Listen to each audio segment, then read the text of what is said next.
Hello viewers, இனி நம்ம பார்க்க போறது Attack on Titan episode 68 part 2.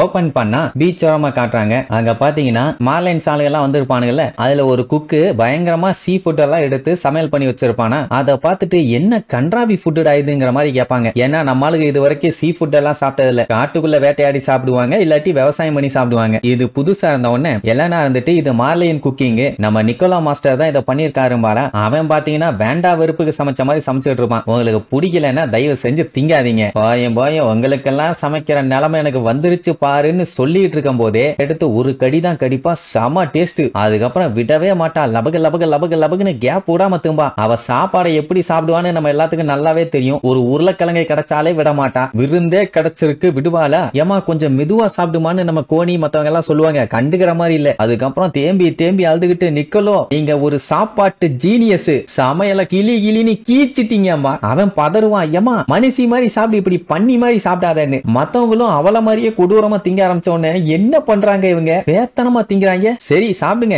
இன்னும் நிறைய இருக்குதுன்னு சொல்லிட்டு அவன் பாட்டுக்கு சமைக்க ஆரம்பிப்பான். இவ்வளவு நேரம் திட்டிட்டு இருந்தவனுக்கு இப்ப கொஞ்சம் சந்தோஷமா இருக்கும், நம்மளோட சாப்பாடை இவ்வளவு ரசிச்சு சாப்பிடுறாங்களேன்னு. அதே நேரம் மிகாசா, எரனு, அர்மீன் எல்லாம் கன்னை வச்சு ஷூட்டிங் பிராக்டிஸ் பண்ணிட்டு இருக்கும் போது ஒரு விஷயத்தை பத்தி பேசுவாங்க. என்னன்னா, வந்திருக்க அந்த மார்லைன் சோல்ஜர்ஸ் வந்து இவங்களுக்காக போர்ட் ஒன்னு கட்டி கொடுத்துட்டு இருக்காங்க. இவங்க பண்ணிருந்தாங்கன்னா கண்டிப்பா அதை கட்டுறதுக்கு ரொம்ப வருஷம் ஆயிருக்கும். அவங்க ஏகப்பட்ட டெக்னிக்ஸ் வச்சிருக்கிறதுனால வேலை ஈஸியாவே முடியுது. ஆக்சுவலா பாத்தீங்கன்னா முதல்ல அவங்க கோஆபரேட் பண்ணல, ஆனா இப்ப பாத்தீங்கன்னா இவங்க மேல நம்பிக்கை வந்திருக்குது, அதனால பண்ணிட்டு இருக்காங்க. அட வேற ஒண்ணும் இல்ல, ஃபர்ஸ்ட் இவங்க எல்லாத்தையுமே அவங்க டெவில்ஸ்னு நினைச்சுதான் பயந்து போய் அட்டாக் பண்ணுவோம், சண்டை கட்டுவோம்னு சொல்லி அவ்வளவு பிரச்சனை பண்ணாங்க. ஆனா கடைசியில நம்ம ஆளுகெல்லாம் ரொம்ப நல்லவங்கன்னு தெரிஞ்சதுக்கு அப்புறம் தான் அவங்களோட டெக்னாலஜி எல்லாத்தையுமே நம்ம ஆளுகளுக்கு சொல்லி கொடுப்பாங்களா. அதுவும் அந்த சின்ன சின்ன பொருளை வச்சு ஆஞ்சிக்கெல்லாம் அவ்வளவு சந்தோஷம். இப்படித்தான் பயங்கரமா சப்போர்ட் பண்ண ஆரம்பிச்சிட்டாங்க. எரன் அர்மீனை பார்த்து உனக்கு அந்த பெர்டோல்ட்டோட மெமரிஸ் எல்லாம் வந்துருச்சான்னு கேட்பான். அவனை சாப்பிட்டுருக்கான்ல, ஏதோ கொஞ்சம் இருக்குது, ஆனா இவங்களுக்கு ஹெல்ப்ஃபுல்லா இருக்கிற மாதிரி எதுவும் இருந்த மாதிரி இல்ல. அப்ப எரன் என்ன சொல்லுவான், ஜீக் நம்மள அட்டாக் பண்ணிட்டு போய் 3 வருஷம் தான் ஆயிருக்குது, நமக்கு டைமும் சுத்தமா இல்ல,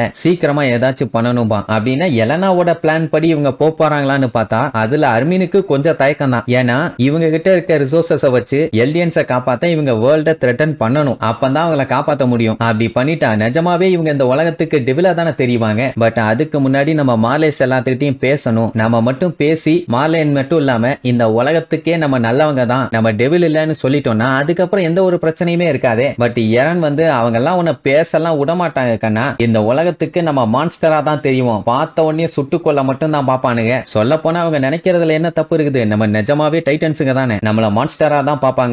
பட் வந்த மார்லைன்ஸ் இவங்க எல்லாம் டெவில் இல்ல, மனுஷங்க தான், நல்லவங்க தான் சொல்லி புரிஞ்சுக்கிட்டாங்களே அப்படிங்கிற மாதிரி சொல்லுவாங்க. ஆனா வந்தவங்க எல்லாருமே இவங்கள புரிஞ்சுக்கல. இன்னுமே நிறைய பேர் ஜெயிலுக்குள்ள உட்காந்து கத்திட்டு இருக்கானுங்க, உங்க எல்லாத்தையுமே கொல்லாம விட மாட்டோம் டெவில்ஸுகளான்னு. கொஞ்சம் டைம் கொடுத்தா அவங்களே நார்மல் ஆயிருவாங்கப்பா. பட் அதுதானே இங்க பிரச்சனையே, டைம் கொடுக்கணும்னா அவங்கள கொஞ்சம் பிஸியா வச்சாதானே பண்ண முடியும். அப்படி பண்ணாலே இவங்க மோசமானவங்களா ஆயிருவாங்களே. சோ எப்படி பார்த்தாலும் போறன்னு ஒண்ணு நடந்தே தீருங்கிற மாதிரி எரன் சொல்லுவான். அப்போ இப்ப பிரசன்ட்ல காட்டுறாங்க, அர்மின் வந்து சாஷாவை சுட்டாங்கல்ல, அந்த விஷயத்தெல்லாம் யோசிச்சு பார்த்து ரொம்ப ஃபீல் பண்ணி வேற ஏதாச்சும் பிளான் பண்ணி இருந்தா கண்டிப்பா அவ உயிர் போயிருக்காது அப்படின்ட்டு ஃபீல் பண்ணுவான். அதே நேரம் இங்க நம்ம எரன் பாத்தீங்கன்னா நல்லா பாடி வாஷ் பண்ணிட்டு இருப்பான். அர்மின் என்ன நினைச்சிட்டு இருந்தான்னா, மிகாசாவை விட எரனை நான் தான் நிறைய புரிஞ்சு வச்சிருக்கேன் அப்படின்னு. பட் அது உண்மைதானான்னு இப்ப அவனுக்கே டவுட். ஏன்னா அவன் என்ன பண்றான் ஏது பண்றான்னு எதையுமே இப்ப கணிக்க முடியல. அவன் யாரு சொல்றதையும் கேட்கிற நிலைமையிலும் இல்ல. அப்படியே கட் பண்ணி நம்ம மிகாசாவை காட்டுறாங்க. அவ பாத்தீங்கன்னா சோகமா ஒரு கல்லறையில உட்கார்ந்துகிட்டு இருப்பான். அந்த டைம்ங்கும் போது அங்க கத்துற சவுண்ட் கேட்கும். டேய் நீ மாலையன் தானே, இங்க என்னடா பண்ணிட்டு இருக்கேன்னு. அது மட்டும் இல்லாம நீங்க கொன்ன ஆளுங்க தாண்டா இங்க ஃபுல்லா இருக்காங்க, எல்லாமே உங்களால தாண்டா அப்படின்னு ஒருத்தன் கத்துன்னு கத்திட்டு இருப்பான். ஜீனு கோணி எல்லாம் வந்து நாங்க பாத்துக்கிறோம் நீங்க போங்கன்னு சொல்லி அனுப்பி விடுவானுங்க. யார் அப்படி போட்டு அவன் அடிச்சான்னு பார்த்தா அந்த குக்கு இருக்காரு நிக்கலோ, அவரை தான் அந்த அடி அடிச்சிருப்பானுங்க. அவரால நம்பவே முடியல, நிஜமாவே சாஷா செத்துட்டாளான்னு அழுதுகிட்டே கேட்பாரு. ஆமா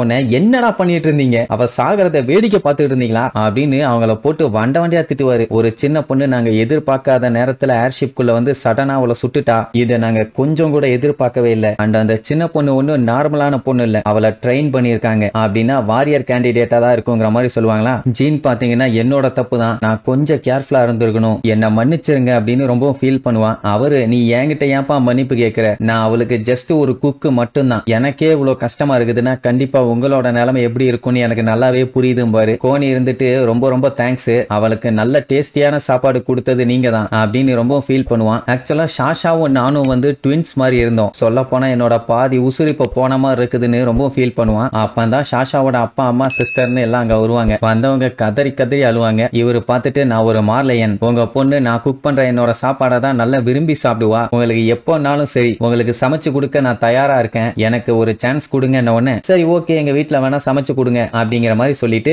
ஷாஷா இறந்த நினைச்சு கவலைப்பட்டுட்டு போவாங்க. இங்க ஜீக்க நம்ம லெவி கூட்டு போவானா, அப்ப அங்க இருக்கவங்க எல்லாம் நியூஸ் பேப்பர் ஆர்வமா படிச்சுட்டு இருப்பாங்க. அதுல அப்படி என்ன போட்டிருக்குதுன்னு பார்த்தா பாரடைஸ் ஐலாண்ட சேர்ந்தவங்க ஜெயிச்சிட்டாங்க அப்படிங்கிற மாதிரி போட்டிருக்கோம். என்னப்பா சும்மா வந்து அட்டாக் பண்ணிட்டு போனதெல்லாம் வெற்றியா போட்டிருக்கீங்கம்மா, மகனே உன்னைய நான் பீஸ் பீஸா பண்ணிய வெட்டுற மாதிரி வெட்டி அப்படியே பார்சல் பண்ணி ஃபெடெக்ஸ் கொரியர்ல போட்டு அனுப்பி இருப்பேன். ஆனா நீ சீக்ரெட் பிளான்னு உன்னை சொன்ன பாத்தியா, அது உண்மையா இருந்ததுனால நீ இப்ப தப்புச்சிட்ட, என்னால உன்னை வெட்ட முடியல, அதை நினைச்சு சந்தோஷப்படுமா, உன் மரியாதைக்கு ரொம்ப நன்றி, நம்ம முதல்ல போய் இறன மீட் பண்ணலாம்பா, அவசரப்படாத கண்ணா, உனக்காண்டி சூப்பரா ஒரு ஹோட்டல் ஒண்ணு நான் பார்த்து வச்சிருக்கேன், அங்க தங்கி நல்லா ரிலாக்ஸ் பண்ணுவியாமா, அதுக்கப்புறம் நம்ம அவனை போய் மீட் பண்ணுவோன்னு குறுன்னு லுக் விட்டுட்டு இருப்பான். ஜிகே பாத்தீங்கன்னா எதுக்குடா இப்படி பாக்குறேன்னு கொஞ்சம் பதறிட்டு இருப்பான். அதுக்கப்புறம் அந்த டைட்டன் சீரம் இருக்குல்ல, அதான் எல்டியன்ஸுக்கு ஊசிய போட்டு விட்டவன பியூர் டைட்டனா மாறுவாங்களே, அந்த சீரம் வந்து இவங்களால எவ்வளவு கலெக்ட் பண்ண முடியுமோ கலெக்ட் பண்ணி கொண்டு வந்திருக்காங்க. உங்களுக்கு ரீப்ரொடியூஸ் பண்றதுக்கு ஏதாச்சும் பிரச்சனை ஆகுமான்னு கேட்டா அதெல்லாம் எந்த பஞ்சாயத்தும் இல்ல, நாங்க இதை மேனேஜ் பண்ணிக்கிறோம். எங்களுக்கு என்னன்னா நீங்க பண்ண ஹெல்ப்புக்கு எல்லாத்துக்குமே ப்ராப்பரா தேங்க்யூ சொல்லணும். ஏன்னா எங்க தேவைக்கு அதிகமாவே நீங்க எங்களுக்கு ஹெல்ப் பண்ணிட்டீங்க. என்ன பண்றது ஏது பண்றதுன்னு தெரியாம கண்ணை கட்டி காட்டுல விட்ட மாதிரி சுத்திட்டு இருந்த எங்களுக்கு ஒரு பெரிய ஹோப்பையே கொடுத்துருக்கீங்க. பட் எங்களுக்கு உங்களை சந்தேகப்படுறத தவிர வேற என்ன பண்றதுன்னு தெரியல அப்படின்னு உடனே எல்லாம் இருந்துட்டு 3 வருஷமா நாங்க எந்த ஒரு தப்பும் பண்ணல, நாங்க எல்டியன்ஸுக்கு ஃப்ரெண்ட்ஸா தான் இருந்தோம். சொல்ல போனா இங்க நாங்க கன்ஸ் எல்லாம் கொண்டு வந்ததே எல்டியன்ஸுக்கு ஃப்ரீடம் கொடுக்கதான் அப்படின்ட்டு அவன் சொல்லும் போது சுத்தி இருக்கவங்க எல்லாம் ஷாக்ல இருப்பாங்க. என்னடான்னு பார்த்தா இவங்க எல்லாத்தையும் கன் பாயிண்ட்ல லாக் பண்ணி வச்சிருக்காங்க நம்ம ஆளுங்க. இப்ப என்னன்னா இவங்க மேல பிக்ஸஸ்க்கு சுத்தமா நம்பிக்கை இல்ல, திடீர்னு ஏதாச்சும் கால வாரினாங்கன்னா சோலி முடிஞ்சது. நாங்க செல்ஃபிஷா இருக்கோம்னு எங்களுக்கு புரியுது, ஆனா நாங்க சேஃப்டியா இருக்கிறதுக்கு இதை பண்றதை தவிர எங்களுக்கு வேற வழி இல்ல அப்படிங்கிற மாதிரி சொல்லுவான். இப்ப என்னன்னா ஜீக் வேற இங்க இருக்கான்ல, ஏதாச்சும் கோக்குமாக்க வேலை இவங்க பண்ணிட்டாங்கன்னா அது பெரிய பஞ்சாயத்து ஆகும். அதனாலதான் பிக்ஸஸ் இவங்க மேல நம்பிக்கை இல்லாம லாக் பண்ணி வச்சிருக்காரு. இது ஒன்னும் தப்பா தெரிஞ்ச மாதிரி இல்ல, கொல்லாம வச்சிருந்தாங்கன்னா ஒன்னும் பிரச்சனை இல்ல, ஜீக்கை இப்ப பாதுகாப்பா ஒரு இடத்துல வச்சிருக்கோம், எல்லாமே சரியாகட்டும் அப்புறம் பாத்துக்கலாம். எல்லாருக்கும் ஒன்னும் பிரச்சனை இல்ல, உங்களுக்கு எப்ப நம்பிக்கை வருதோ அது வரைக்கும் நாங்க காத்துக்கிட்டு இருக்கோம் அப்படிங்கிற மாதிரி சொல்லிட்டு விட்டுருவா. கோவப்படலாம் மாட்டா. இங்க நம்மால லெவி ஹோட்டல்னு சொல்லி கூப்பிட்டு போனால, எங்க கூட்டு போயிருப்பான்னு பாத்தீங்கன்னா அந்த பெரிய பெரிய மரங்கள்லாம் இருக்க காடு இருக்குமே அங்க கூட்டு போயிருப்பான். ஏன்டா இதுதான் நீ சொன்ன 5 ஸ்டார் ஹோட்டலான்னு கேட்டா, ஏன் இங்க இருக்கிறதுல என்ன உங்களுக்கு வலிக்குது, பெரிய பெரிய மரங்கள் காடுகள் ஒன்ன மாதிரி காட்டாம்பாயிலுக்கு இதை விட பெஸ்டான இடம் வேற இருக்குது. ஆமா நான் டைட்டனா மாறினாலும் ஓடியன் கியர்ஸை யூஸ் பண்ணிக்கலாம்ல, அதுக்காக தானே.